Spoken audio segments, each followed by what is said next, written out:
नमस्कार. आपण काल जो विषय घेतलेला भारतीय समाजाची ओळख त्यामधील प्रकरण पहिले भारतीय समाजाचा परिचय. त्यातील उर्वरित भाग आज आपण अभ्यासणार आहोत. जैन आणि बौद्ध धर्माकडे प्रस्थापित धर्माला विरोध करणारे बंडखोर धर्म म्हणून पाहिले जाते. या दोन्ही धर्मांनी समाजाच्या सर्व थरामधील व्यक्तींना प्रवेश दिला. त्यामुळे मोक्षाचा हक्क समाजातील विशिष्ट वर्गापुरताच मर्यादित राहिला नाही. जैन धर्माच्या तुलनेत बौद्ध धर्मातील नियम हे सौम्य होते. त्यामुळे बौद्ध धर्माकडे लोक मोठ्या संख्येने आकृष्ट झाले. हे समजण्यासारखे आहे. बौद्ध धर्माचा प्रसार दूरवर झाला. मौर्य सम्राट अशोकाच्या आश्रयामुळे त्याचा प्रसार भारताच्या सीमा ओलांडून तिबेट, चीन, मंगोलिया, म्यानमार, जावा, सुमित्रा, श्रीलंका अशा बाहेरील प्रदेशामध्ये झाला. आजही या प्रदेशामधील लोकांच्या दृष्टीने भारत ही त्यांच्या धर्माच्या उगमाची भूमी म्हणून पवित्र आहे. ज्या व्यक्तींनी बौद्ध भिक्खू आणि भिक्खुनीची दीक्षा स्वीकारली त्यांच्यासाठीच बौद्ध संघाची स्थापना करण्यात आली. बौद्ध धर्मामध्ये व्यक्तीच्या नैतिक उन्नतीला आणि त्यावर आधारित जीवन पद्धतीला महत्त्वाचे स्थान देण्यात आले. त्यामध्ये दानववृत्ती, सर्वत्याग, संयम, विचार, कृतीमधील अहिंसा या गुणांनी युक्त अशा आचरणावर भर देण्यात आला. उपनिषदांमध्येही या गुणांवर भर दिलेला आहे. हे गुण बुद्ध जीवनपद्धतीत मोठ्या प्रमाणात आचरणात आणले जातात. कालांतराने जैन आणि बौद्ध या दोन्ही धर्मांमध्ये स्वतंत्र पंथ निर्माण झाले. बौद्ध धर्मातील हीनयान छोटे वाहन पंथातील अनुयायी मूळ नियमांचे पालन काटेकोरपणे करत असल्यामुळे त्यांची संख्या महायान मोठे वाहन पंथाच्या अनुयायांच्या तुलनेने कमी होती. महायान पंथाचे नियम हे अधिक व्यवहार्य आणि सहज आचरता येण्याजोगे होते. त्यामुळे या पंथातील अनुयायांची संख्या अधिक होती. जैन धर्मामध्ये दिगंबर, आकाश हेच वस्त्र असे मानणारे मुनी ज्या पंथात आहेत आणि श्वेत म्हणजे वस्त्र परिधान करणारे मुनी ज्या पंथात आहेत, असे दोन पंथ निर्माण झाले. आता बौद्ध धर्माचा तिसरा पंथ जो वज्रयान हा पुढे इसवी सनाच्या 8व्या शतकात उदयाला आला. वज्रयान हा इसवी सनाच्या 8व्या शतकात उदयाला आला. तर बौद्ध धर्मातील अष्टांग मार्गाची माहिती गोळा करण्यास सांगितलेली आहे, ती तुम्ही गोळा करा. बौद्ध धर्मातील अष्टांग मार्गाची माहिती गोळा करा आणि अभ्यासा. आता वर्धमान महावीर आणि गौतम बुद्ध यांच्या निर्वाणानंतर काही काळाने त्यांच्या उपदेशाचा प्रसार कमी झाला. पुढे सुमारे 1200 वर्षाच्या कालखंडात कोणताच नवीन आणि प्रभावी धर्म उदयाला आला नाही. इतिहासकार आर. एस. शर्मा यांच्या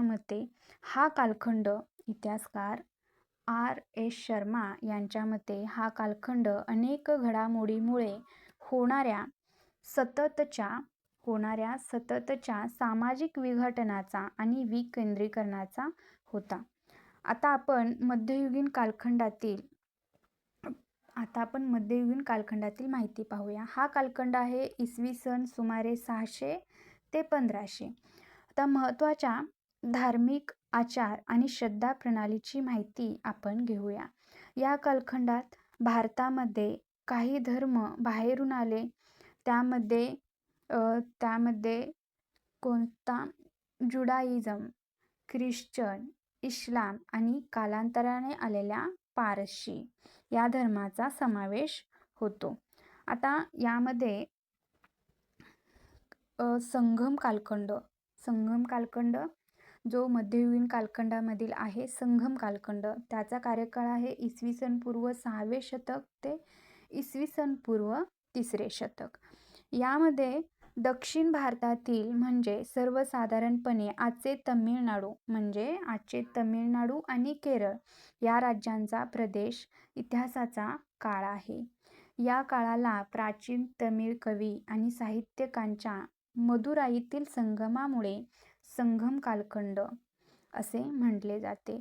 या कालखंडात समाज जीवनावरील धर्माचा पगडा फार तीव्र नव्हता. लोकांचे धार्मिक आचरण विविध प्रकारचे आणि भक्ती या दोन्हीवर आधारलेली होती. धार्मिक भूत प्रेतादी आणि तत्सम स्वरूपाच्या देवतांच्या उपासनेशी संबंधित होती. तसेच वृक्ष, दगड, जल, प्राणी, तारे आणि ग्रह यांनाही देवता स्वरूप मानून त्यांची पूजा केली जाई.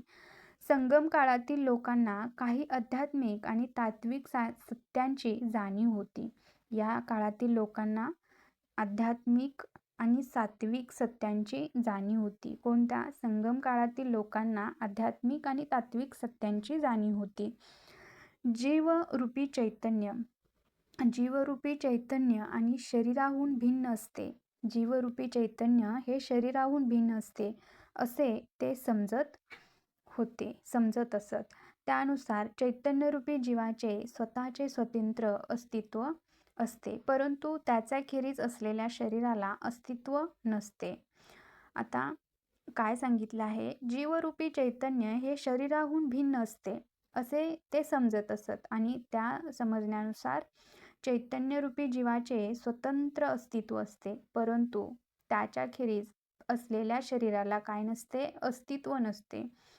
संगमकालीन लोकांचे पूर्वज पूजा, पुनर्जन्म यासारख्या गोष्टीभोवती गुंफलेले गेलेले तत्त्वज्ञान, मृत्यू आणि मृत्यूनंतरचे जीवन यांचा विचार करणारे होते. काही अभ्यासकांच्या मते पारशी धर्माचा उगम वैदिक काळाच्याही पूर्वीचा आहे. या धर्माचे मूळ मध्य पूर्वेच्या प्रदेशात आहे. आता या धर्माच्या अनुयायांचा धार्मिक छळ होत होता, म्हणून त्यांनी स्थलांतर केले आणि ते भारताच्या पश्चिम किनाऱ्यावर गुजरातमध्ये पोहोचले. ते तिथेच स्थिरावले. तेथील संस्कृतीत मिसळले. बाहेरून आलेल्या लोकांमध्ये फक्त पारशी समाजाचे लोक असे आहेत की जे अजूनही त्यांच्या समाजाबाहेरच्या व्यक्तीशी सहसा लग्न करत नाहीत. पारशी धर्म बाहेरील व्यक्तींना आपल्या धर्मात घेण्यास परवानगी देत नाही. तसेच त्यांच्या अगारीत पारसी व्यक्तीखेरीज इतरांना प्रवेश करण्यास बंदी असते. आता बाहेरून भारतात आलेल्या धर्मांच्या अनुयायांपैकी ज्यू धर्मीय लोक हे सर्वप्रथम होते असे मानले जाते. आता ज्यू लोक हे सर्वप्रथम होते जे बाहेरून भारतात आलेले होते.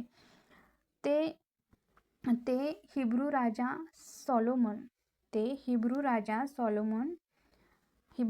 सॉलोमन यांच्या व्यापारासाठी भारतात आले. कोचीनमधील ज्या लोकांनी ज्यू धर्माचा स्वीकार केला त्यांना कोची ज्यू असे नाव मिळाले. कोचीच्या किल्ल्यामध्ये आजही ज्यू सिनॅगॉग पाहायला मिळते. भारतातील ज्यू समाजाची लोकसंख्या कमी झाली आहे. बेने इस्राईल ज्यू या समाजाचे काही लोक मुंबईमध्ये आणि काही मिझोराम या राज्यात आहेत. म्हणजे महाराष्ट्र आणि मिझोराम या राज्यामध्ये ते आहेत. ज्यू धर्मीय लोक हे तोरा त्यांचा धर्मग्रंथ तोरा या धर्मग्रंथाचे ते पालन करतात. तोरामध्ये बायबलच्या जुना करार या ग्रंथाचा समावेश आहे. ज्यू धर्म हा एकेश्वरवादी आहे. पृथ्वी तलावावर देवाच्या प्रेषिताचे आगमन अजून व्हायचे आहे अशी ज्यू धर्मीयांची श्रद्धा आहे. शबात हा त्यांच्यासाठी एक पवित्र विधी आहे. मानवी इतिहासामध्ये ज्यू समाजातील लोकांचा अनन्वित छळ केला गेला हे तुम्हाला माहीतच असेल. तर आपण फारसी या धर्माबद्दल माहिती इथे दिलेली आहे. ती अभ्यासूया. तर फारसी धर्मग्रंथ. फारसी धर्म. फारसी हा जगातील प्राचीन धर्मापैकी एक आहे. फारसी हा जगातील प्राचीन धर्मापैकी एक आहे. आज सगळ्यात टिकून राहिलेला धर्म आहे. चांगले आणि वाईट अशा ध्रुवीय संकल्पना या धर्माच्या मध्यावर्ती आहेत. उदाहरणार्थ स्वर्ग आणि नरक, यालाच अवेस्ता हा या धर्माचा पवित्र ग्रंथ आहे. त्यामध्ये याची माहिती आहे. त्यामध्ये अहुर मजद हा विश्वाचा निर्माता असून आशा म्हणजे वैश्विक सत्याचा उगम त्याच्यापासून होतो असे म्हटले आहे. अग्नी आणि जल ही दोन तत्वे शुद्धतेची माध्यमे आहेत. यामध्ये अग्नी आणि जल ही दोन शुद्धतेची माध्यमे आहेत. अग्यारी म्हणजे अग्निमंदिर हे पारशी धर्माचे पूजास्थान असते. इराणहून गुजरातमधील नावासरी येथे येताना पारशी पुरोहितांनी स्वतःबरोबर पवित्र अग्नी आणला असे मानले जाते. इराणहून गुजरातमधील नावासरी येथे येताना पारशी पुरोहितांनी स्वतःबरोबर पवित्र अग्नी आणला. ते इसवी सन 9वे शतक. त्याचा कार्यकाळ हा आहे की इसवी सन 9व्या शतकामध्ये तो नवासरी येथे इराणहून गुजरातमधील नावासरी येथे येताना पारशी लोकांनी पवित्र अग्नी आणला. त्याचा कार्यकाळ आहे इसवी सन 9व्या शतकामध्ये पवित्र अग्नी येथे आणला आहे. तर स्वतःची मूळ सांस्कृतिक ओळख हरवू न देता संख्याबळ उत्तरोत्तर कमी होत असतानाही पारसी समाजाने भारतीय नवजीवनाच्या सर्व क्षेत्रामध्ये महत्त्वाची कामगिरी बजावली आहे. यामधील लोक जे Dadabhai Naoroji, Pherozeshah Mehta, field marshal Sam Manekshaw, Zubin Mehta ही फारसी समाजातील काही प्रसिद्ध व्यक्तिमत्व आहेत. तसेच भारतातील आधुनिक उद्योगांची उभारणी करण्यात जे आहेत टाटा, गोदरेज आणि वाडिया या पारशी कुटुंबांची कामगिरी फार मोलाची आहे. भारताला आण्विक सत्ता म्हणून ओळख मिळवून देण्यात डॉक्टर होमी भाभा यांचा समावेश महत्त्वाचा होता. नाना पालखीवाला, सोली सोराबजी आणि फली नरिमान यांसारख्या सुप्रसिद्ध कायदेपंडितांनी भारतीय समाजाला कायद्याची ओळख करून दिली आहे.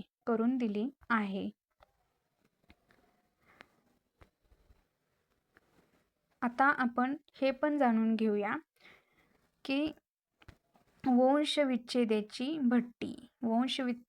भट्टी म्हणजे काय हे माहीत करून घेऊया. इसवी सन 1945 पासून होलोकॉस्ट या इंग्रजी शब्दाला एक भयानक परिणाम प्राप्त झाले आहे. हा शब्द युरोपमधील लाखो ज्यू तसेच जिप्सी, समलैंगिक, समाजवादी,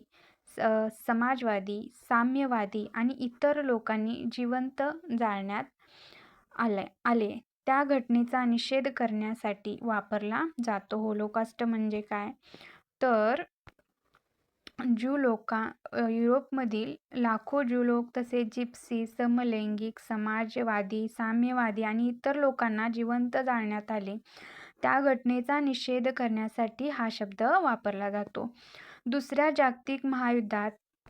जागतिक महायुद्धात नाझी राजवटीने हे घडवले आणि भट्टीत जिवंत जाळण्यात आलेल्यांची संख्या सुमारे किती होती तर सुमारे 11 दशलक्षच्या जवळपासची असल्याचा अंदाज आहे. दुसऱ्या जागतिक युद्धाच्या काळात युरोपमध्ये प्रस्थापित केल्या गेलेल्या छळछावण्यांची अधिक माहिती मिळवण्यास सांगितलेली आहे आणि 1948 ते 1951 या काळात सुमारे 1,36,000 विस्थापित ज्यू लोकांनी इस्रायल येथे स्थलांतर केले. अनेक जण अमेरिका आणि युरोप बाहेरील देशामध्ये स्थिर झाले अशी आपल्याला इथे माहिती दिलेली आहे, जी वंशविच्छेदाची भट्टी म्हणून ओळखली जाते. तर यामध्ये काय आहे, 1945 साली होलोकास्ट या इंग्रजी शब्दासाठी एक आपल्याला व्याख्या दिलेली आहे. जी व्याख्या आहे की युरोपमधील लाखो ज्यू तसेच जिप्सी, समलैंगिक, समाजवादी, साम्यवादी आणि इतर लोकांना जिवंत जाळण्यात आले. त्या घटनेचा निषेध करण्यासाठी हा शब्द तेथे वापरला होता. आता अनेक शतके ज्यू लोकांनी त्यांची स्वतःची भूमी नव्हती आणि त्यामुळे ते वेगवेगळ्या खंडामध्ये विखुरले होते.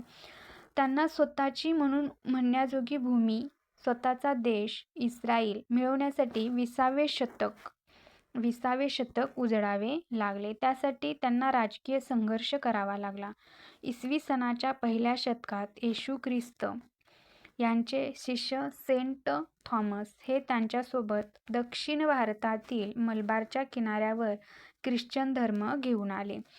येशू ख्रिस्तांच्या अनुयायांना ख्रिश्चन म्हणून ओळखण्यात येऊ लागले. आता सेंट थॉमस यांच्या मलबारमधील स्थानिक अनुयायांना सिरियन ख्रिश्चन म्हटले जाऊ लागले. ख्रिश्चन धर्म ही ज्यू धर्माप्रमाणे एकेश्वरवादी आहे आणि त्यांच्या जीवनाबद्दलचा दृष्टिकोन एकरेषीय आहे. म्हणजे प्रत्येकाला एकच जन्म मिळतो आणि त्या जन्मातील त्यांच्या वर्तणुकीच्या आधारे त्यांना स्वर्गात प्रवेश मिळेल की नाही याचा निवाडा केला जातो. हा विचार त्यांच्या श्रद्धा प्रणालीच्या मुळाशी असतो. प्रेम हे ख्रिश्चन धर्माचे पायाभूत तत्व आहे आणि सर्व ख्रिश्चन धर्मीयांच्या मनात प्रेषित येशू ख्रिस्तांचा मृत्यू आणि पुनरुत्थान याबद्दल विश्वास असतो.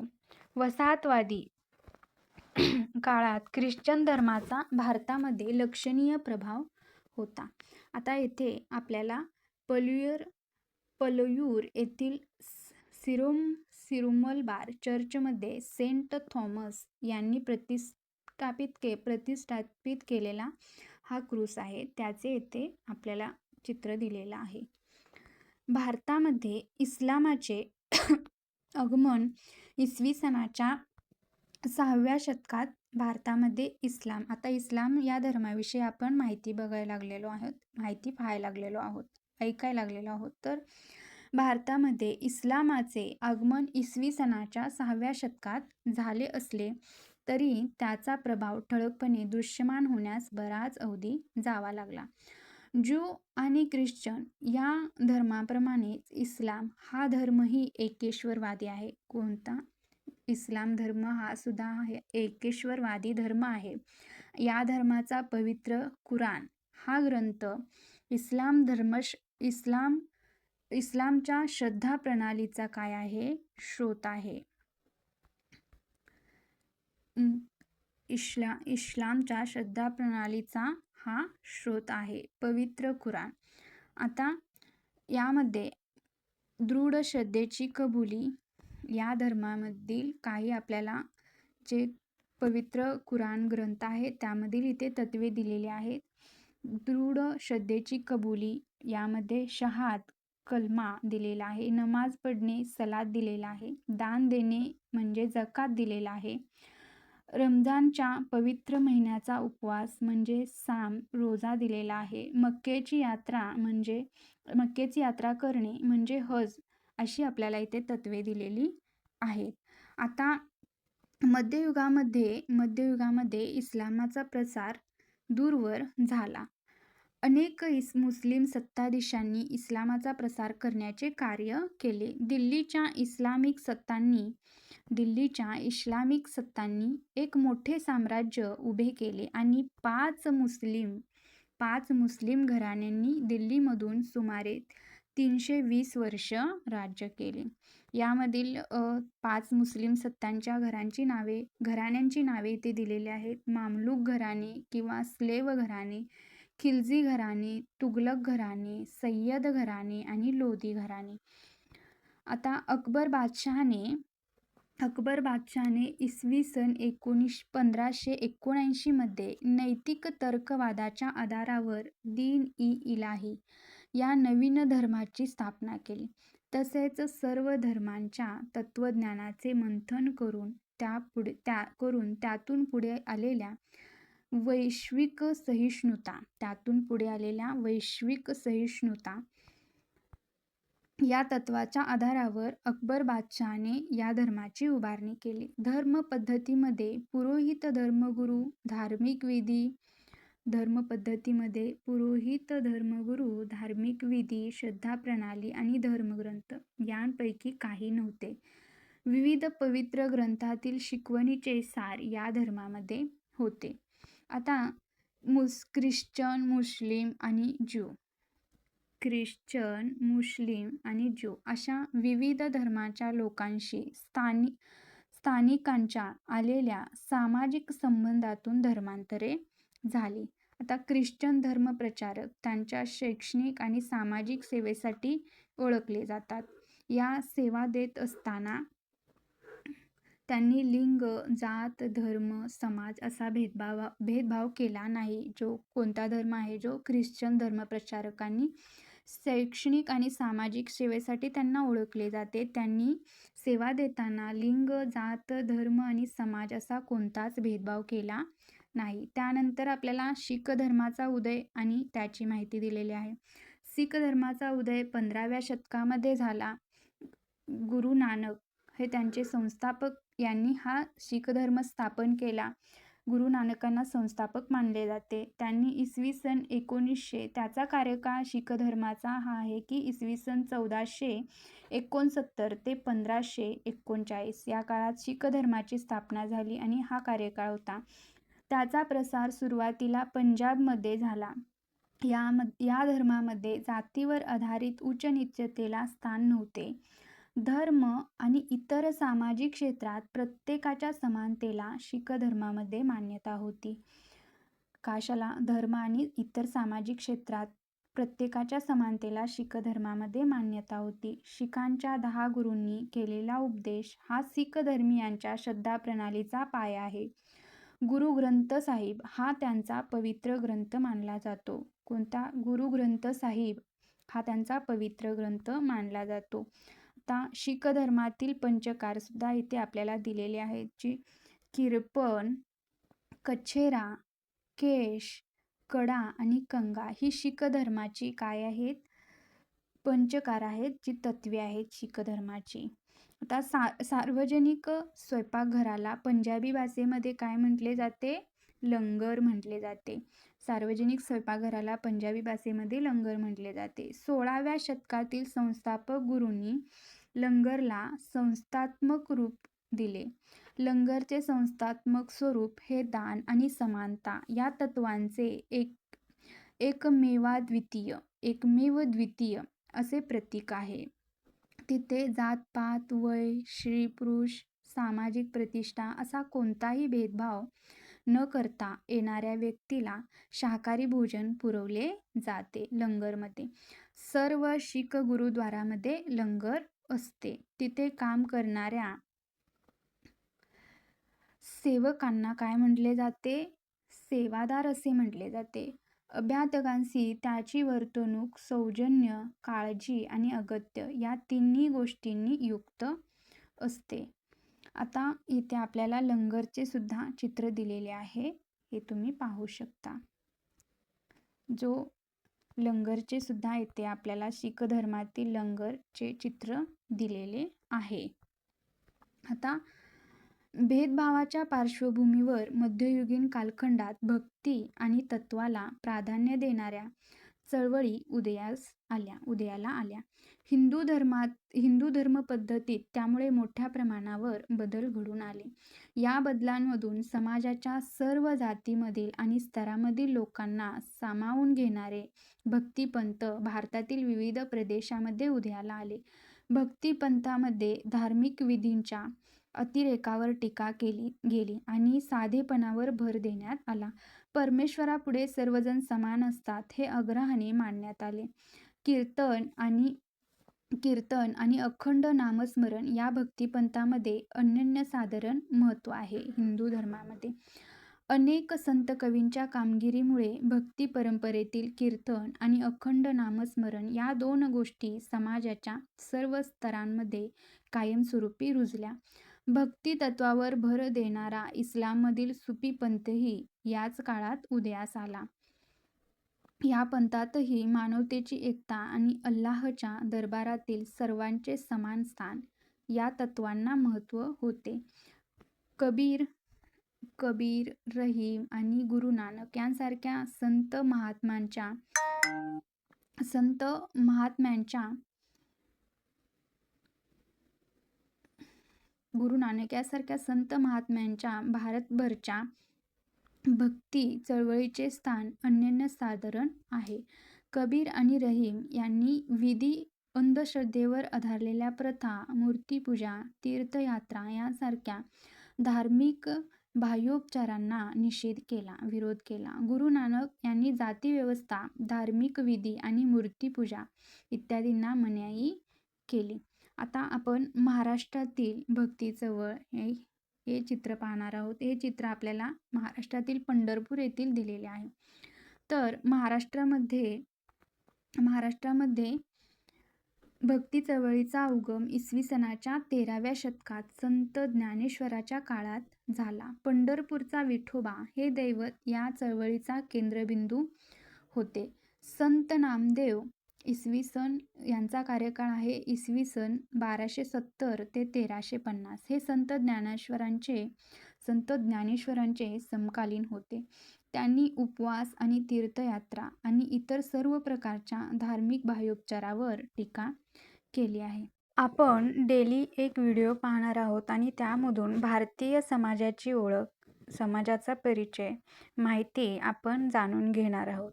त्यासाठी तुम्हाला जर व्हिडिओ आवडले असेल, लाईक, शेअर आणि सबस्क्राईब करायला विसरू नका. त्यामुळे अपलोड केलेले व्हिडिओ तुम्हाला डेली मिळत जातील. म्हणून लाईक, शेअर, सबस्क्राईब करा.